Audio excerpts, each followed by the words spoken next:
Gue selama berada di Jepang, Indonesia itu ketinggalan puluhan tahun dibandingkan Jepang. Kenapa kita kalah jauh dari Jepang? Karena Anda dan saya hidup di negara yang mabok, bahkan overdosis agama. Kita nggak usah bicarain teknologi, kita bicarain SDM-nya aja. Karena SDM adalah kunci majunya satu negara. Saya nggak ngelihat anak SD bermain handphone di Jepang. Bahkan di hari libur, taman-taman yang ada di Jepang dipenuhi dengan anak-anak yang bermain. Di Indonesia, anak-anak SD, SMP, SMA nongkrong handphonean. Gak apa-apa, yang penting agamanya kuat.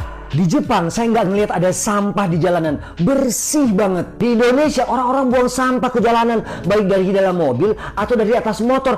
Akhirnya kelakuan sampah orang tua diliatin sama anak. Ngikut deh si anak punya kelakuan sampah kayak orang tuanya. Gak apa-apa, yang penting kuat agamanya. Rakyat di Jepang itu tertib berlalu lintas, nggak lawan arah, dan sangat menghormati pejalan kaki. Di Indonesia, ya ampun, lu pernah lihat nggak orang berhenti itu di depan lampu merah, dan setelah udah mau lampu hijau dia nggak lihat lampu hijau, diklaksonin dong dia dari belakang, jalan cuy, dia yang marah, padahal dia nggak ngelihat kalau udah lampu hijau. Belum lagi dengan orang-orang yang lawan arus, yang galak kalau ditegur padahal dia yang salah. Ya ampun, macam apa negara ini?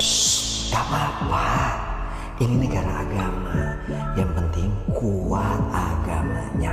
Di Jepang minuman alkohol dijual di mana-mana, tapi rakyatnya nggak rusuh, nggak norak.